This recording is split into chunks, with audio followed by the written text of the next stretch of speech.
구독, 좋아요, 알람 설정까지 눌러주세요. 종부세가 올라서 매물이 나오는 게 아니라 오히려 매물이 없답니다.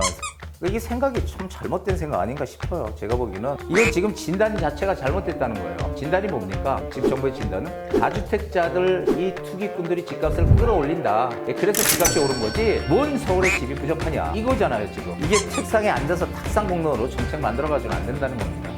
탁상공론이 아니고 시중에 나가서 정말 그 부동산 현장에 사는 사람들 의견도 들어보고요, 전문가들, 부동산 전문가들 얘기도 들어보고 해서 정책을 만들어야지 무슨 학자들 위주로 이렇게 해서 탁상공론으로 만들어 봐야 맨날 실패만 반복할 것이다 라는 얘기죠. 안녕하세요. 부동산 부자 공식의 한정훈입니다. 자, 이제 시간은 1월을 향해서 지금 한 걸음 한 걸음 다가가고 있습니다. 자, 정부 정책들이 마구잡이로 나오는 가운데 자, 오늘은 이런 주제를 준비해 봤습니다. 정부 부동산 정책 방향 전환할까? 왜 뜬금없이 방향 전환이냐? 안 할 것 같죠? 예, 근데 한번 제가 기대하는 마음에서 이렇게 해봤는데요. 한번 보시죠.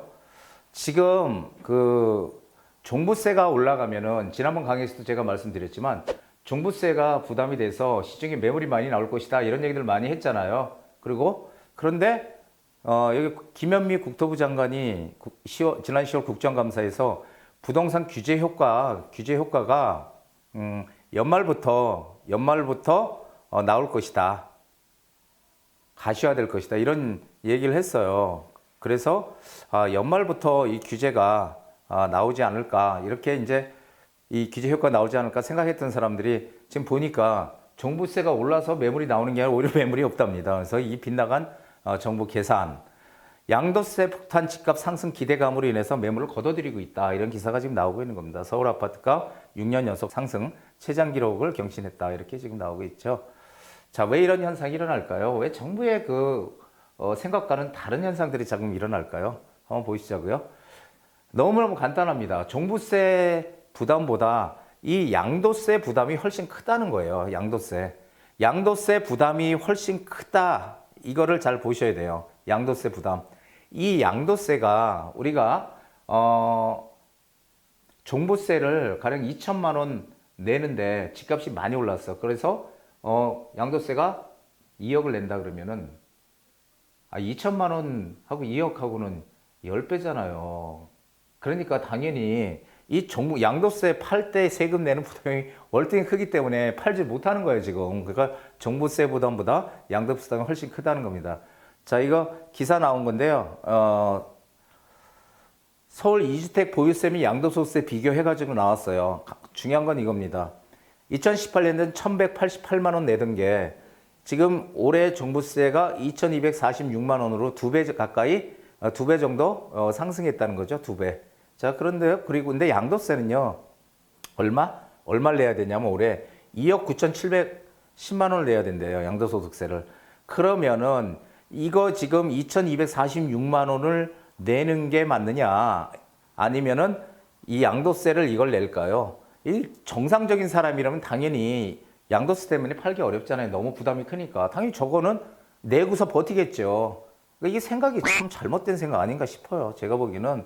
결과적으로 무슨 얘기입니까? 시장에 매물이 없잖아요. 매물이 없으니까 집값이 오르는 거거든요. 이게 항상 의사가 환자한테 일단 진단을 정확하게 해야 되잖아요.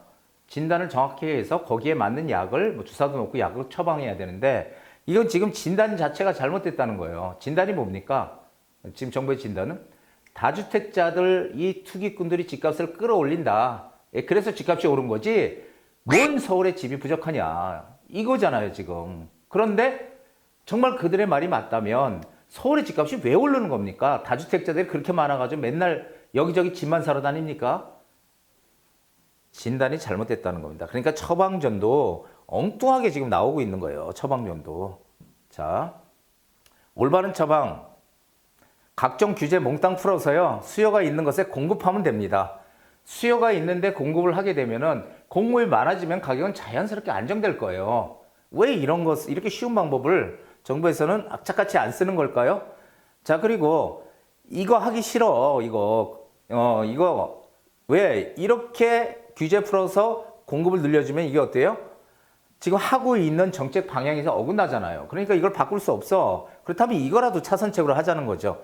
양도소득세 중과를 한시적으로 완화하는 겁니다. 뭐 1년 동안이든 6개월이든 완화해서 시장에 매물이 나오게끔 해야 해요.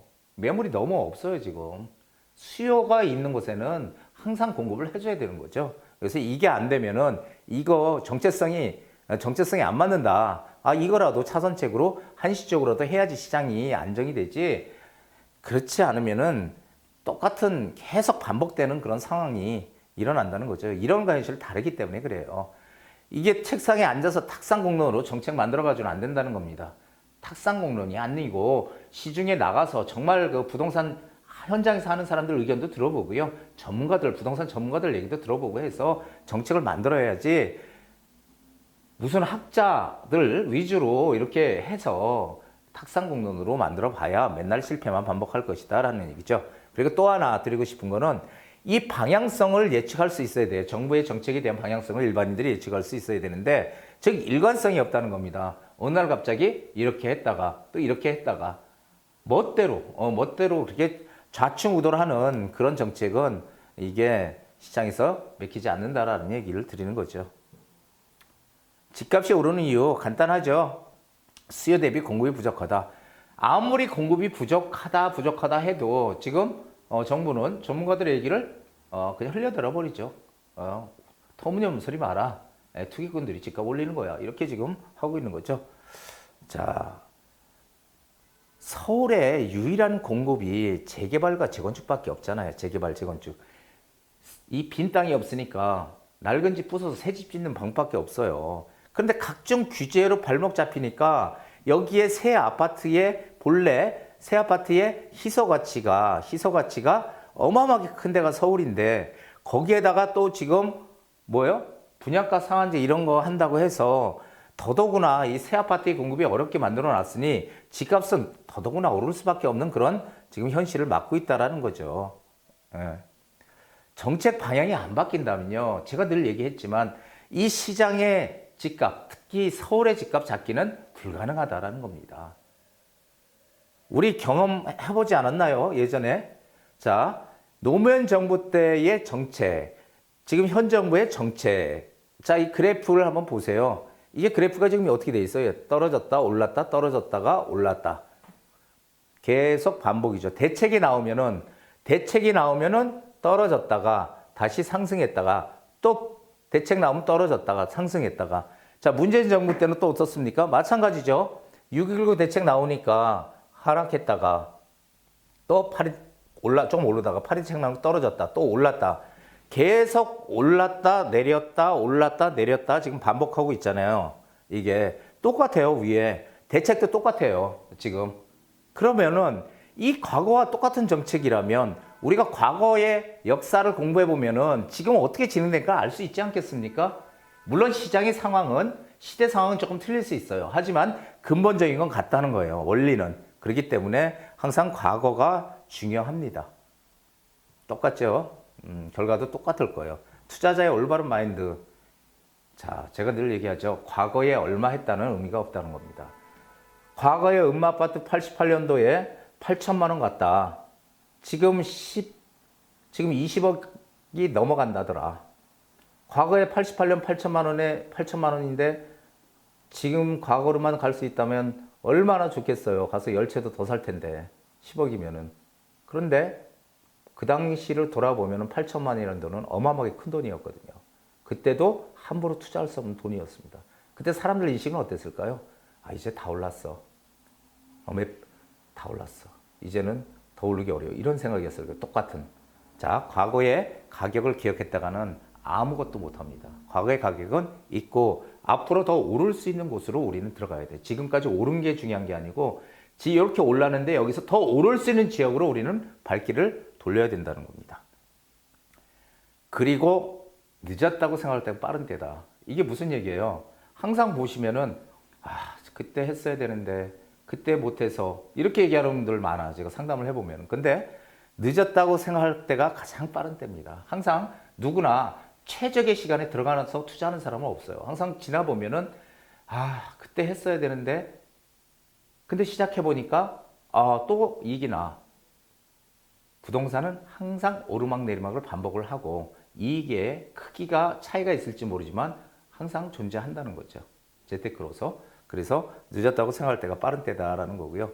재테크는 정부에서 말하듯이 이 투기가 아닙니다. 이 투기가 아닌 뭐예요? 투자라는 거예요. 투자. 그래서 투기가 아니고 투자입니다. 네, 투기 아니에요. 만약에 부동산이 투기라면 주식 투자나 채권 투자나 그렇죠? 이런 거는 불로소득 아닙니까? 내가 열심히 일해서 벌어먹는 겁니까? 아니잖아요. 그런데 유독 주식, 채권 이런 것들은 그냥 아무렇지도 않은 듯이 있다가 이 부동산만 자꾸 투기라고 얘기를 하죠. 물론 이해는 갑니다. 부동산이 우리나라 국민들이 차지하는 비중이 75%가 넘어가니까 영향력이 크다는 거죠. 하지만 재테크는 투자입니다. 미래에 대한 나의 투자. 그래서 내 재산을 조금씩 불려가는 게 투자지 일확천금하는 게 투자가 아니다. 일확천금은 오히려 잘하면 주식이 일확천금할 수 있겠죠. 그래서 내 재산을 살금살금 불려가는 거 이게 재테크다 이렇게 생각하시면 됩니다. 그리고 가장 중요한 거는 이거예요. 제가 부동산 28년 동안 하면서 느꼈던 가장 큰 게 투자 지역을 분석하고 막 하잖아요. 어떻게 될까? 변수가 뭐가 있을까? 처음엔 이렇게 많이 하다가 지금은 저는 아주 단순해졌습니다. 뭐냐면은 변화가 생기는 지역 쪽으로 우린 들어가자. 큰 변화가 생기는 지역에 들어가면은 이익이 크게 날 것이고 작은 변화가 생기는 데 들어가면 이익이 작게 날 것이다. 그렇다면 큰 변화가 생기는 데를 우선적으로 찾고 안 되면 작은 변화, 차선책으로. 변화가 안 생기는 데는 안 오른다. 너무 당연한 얘기지만 이 변화 생기는 곳으로 꼭 투자해야 된다. 이게 앞으로 내년 시장을 바라보는 우리 투자자의 올바른 마인드라고 저는 생각을 합니다. 내가 살 곳이 아닌 남들이 살고 싶은 곳, 여기에 가야 됩니다. 나는 공기 좋은 데가 좋아. 그래서 어디 골짜기 산 밑에 집을 가지고 살아. 그건 자기 만족이죠. 모든 사람들이 만족하는 게 아닙니다. 대부분 사람들이 만족하는 곳, 이상하지만 사람들이 그쪽으로 자꾸 들어가려고 해. 이유가 있는 거거든요. 그래서 내가 살 곳이 아닌 남들이 살고 싶은 곳으로 우리는 가야 된다. 투자해야 된다. 이것도 기억을 하시면 됩니다. 자, 이거는 조금 어려운 말인데요. 세상에 가위가 많을수록 백성은 더욱 가난하게 된다. 가위라는 말이 국가의 규제, 나라의 금령 이런 것들을 얘기합니다. 그러니까 이 규제가 많으면 많을수록 백성은 더욱 가난하게 된다.